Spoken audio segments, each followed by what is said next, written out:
Well, let's just dig into that. To what extent or how did it differ to your expectations? Yeah, well, I just think the way both teams played, like I think, well, Ireland didn't play really, so I think we expected Ireland to be very ball in hand focus, ball movement, stretching, trying to get around that blitz defense, and look at we really struggled. We really struggled, and to kind of get into our way of playing, and we had to defend a huge amount, and obviously we defended, I thought, very bravely.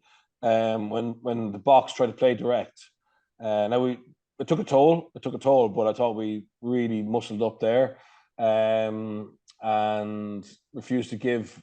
I couldn't say give an inch because I think they got some inches, but we refused to get real damage done to us.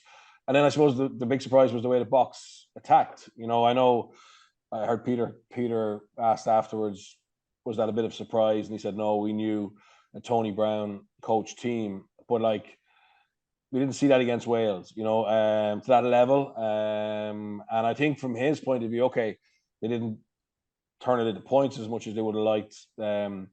But they got, like, that's his second match, and I thought they looked like a team who are much more comfortable in how they want to play than normally it takes after. Normally you see it after just one game beforehand. So like their ability to get to wit. Also, I suppose how poorly Ireland were organised defensively, and looked at times like we were kind of caught in two minds. Were we a Leinster defence or were we an Ireland defence? And I think that's obviously when you one group dominating so many positions, it may take a little bit longer to get back into that Irish way of playing. And yeah, I think it sets it up perfectly, because now the box are they've got different threats. We know they've got a very good set piece, which we saw become more and more dominant. We know they've got a very good power game. We know they've got a phenomenal kicking game. But now I think they showed signs on Saturday that they may end up being a very good running game team. And like they'd even be better with a different 10. You know what I mean? With Libok at 10 there in this style, they could be a phenomenally dangerous team, ball in hand. And just a balance of that, and how much they want to go away from what they were doing. It looks like they're pretty keen to do it. I don't think Ireland would have expected to get hurt as badly as we did in that first half, with them going wide. As I said, it only led to one try, but it took an unbelievable bit of defence and turnover from Tyke Byrne to probably stop that second try after that Colby break down the right hand side. And yeah, it's going to be harder, because Ireland did get more width in the defence, and Murray obviously was there, he would have seen it. But the reason Ireland were quite narrow was they want to be able to double tackle to that power game. So from a box point of view, like I think Razzie would be really happy. Okay, obviously they would have felt they should have won by more, but really happy with how that part of their game played out. And that second playmaker, Willie LaRue, had a big influence from a passing point of view. Obviously against Leinster, he had a big influence from a kick pass point of view. But I thought that was very interesting, and not really how I expected to go. I thought Ireland would get into their attacking shape that we've seen for the last 2 or 3 years quite early, and we only really got into it at the end, and we started to find some weaknesses. But the game had kind of broken up at that stage, and that's going to be fascinating whether we can do it from the start at sea level on Saturday. And I'm so glad you started there, Birch, because it's so spot on. Like, this is a big win for the coaching staff of the Springboks, because like Ireland did get caught in the hop, especially having watched it back, certainly for that first try. And I was speaking to Caelan Doris after the match, and again, the same question was, were you surprised? And there was a lengthy enough pause while he considered it, and you can kind of see his brain figuring out how to say yes without quite saying yes. And he mentioned how you have to really respect their forward runners. I probably expected, and I think Ireland expected, the Boks to do what they do best in this game. A must-win test back on home soil, the pressure of returning home with your back-to-back trophies and all the expectation in that. It would have been so easy just to do what won them 2 World Cups, but actually was very different. And the players looked like they haven't had a lot of time together. They've had a few alignment camps, but guys were missing those.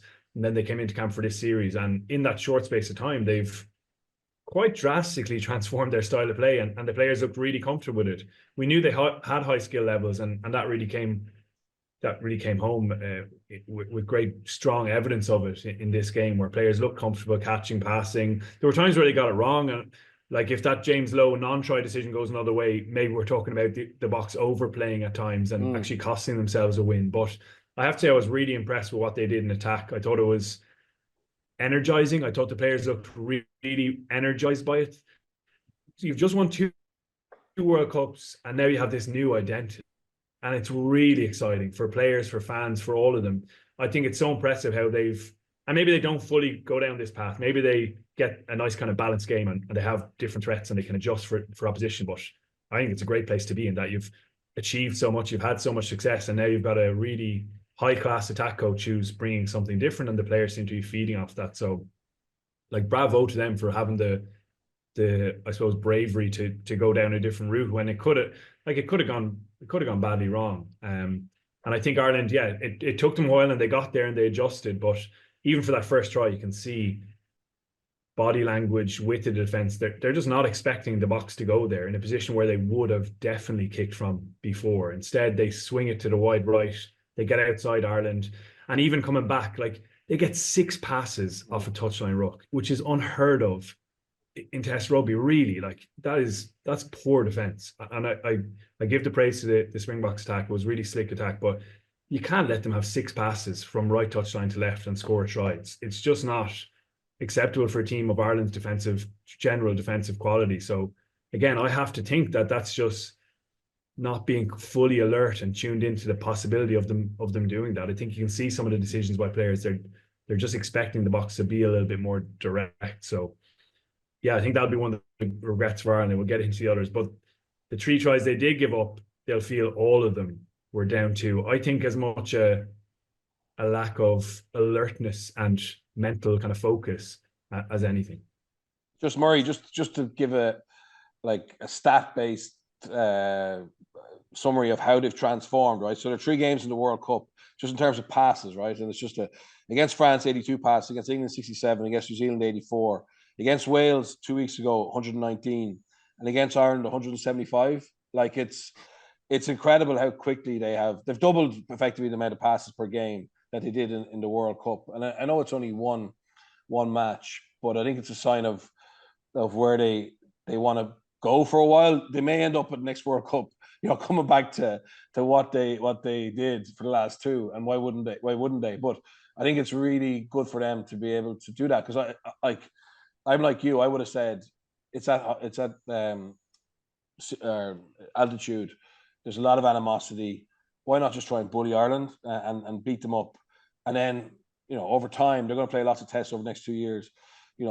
Link it in a little bit, layer it in. But it was amazing. And I agree with you. It got them in trouble at times. You know what I mean? Like, Ireland, even the try that was ruled out for James Lowe, again, probably overplaying and not resourcing those outside rucks. Ireland certainly got a little bit more comfortable. But I think, I said in my column yesterday, I thought Ireland defended really badly for a lot of the game, but yet defended brilliantly with some of their scramble and their bravery. Like, it was a bizarre one, you know what I mean? It was just, and it's so unlike Ireland to be set up so poorly. Like, as you said, 6 passes off a touchline it's insane. You know what I mean? It's insane. And then, like, how easy they got that edge. Like, Bundy, I don't know if he's followed, like, Bundy just gets burnt and looked really fatigued, and whether that's on his chase back. But then we scrambled back and got a turnover on that Kobe one. So it sets it up. Like, it's actually hard to play in Durban as well with the conditions. I know it's probably cooled down a bit, but often it's quite humid there. You often see a lot of drop balls. So whether they don't be as ambitious this week will also be interesting to see how Razzie sets up. 2 players who I really enjoyed in this shift of style, and it shows that Tony Brown, like, I think any attack coach would have looked at the Box and thought, like, I would love to get my hand on these guys because they're big, powerful, they are a threat around the ruck. You have to respect them off 9, you have to look for double tackles, but they can play. Peter Steff, he makes 8 carries but 10 passes, and he was so comfortable in that 15-meter channel roll. Even coming around the corner, they're using his handling skill off 9 to change that picture. And the other one was Damien Dialende, who I think some people have fallen into the trap of seeing as a Bosch merchant, but he has never been that. He made 6 carries and 12 passes in this game, and you saw just how tough that was for the Irish midfield, because him and Creel are so powerful in the carry. You've got to respect it. You just can't give him a sniff on your inside shoulder, and then they have the accuracy of pass to, when you sit down, beat you on the outside. So I think it's kind of scary enough to see that the box could develop that way. And then it poses a question to me, like, I don't mean to get too deep on this, but I'm kind of like, what's Ireland's next evolution? It's not obvious to me at the moment. You know, they've done this amazing kind of transformation of Irish rugby playing style under Farrell with Lancaster's influence. And we have an identity that we're a ball in hand, possession team, chains of short passes, really good decisions at the line. Certainly teams have become more comfortable defending, and you can still see that Ireland can cut teams. Like the Osborne try is brilliant. We'll probably get into it. The Bear try is brilliant, but at the same time, you're probably looking for that next step, that reinvigoration of the group, and like, this is our next tactical mission, even if it's a small change or shift or whatever it might be. But I think they're maybe a little bit lacking that kind of energy.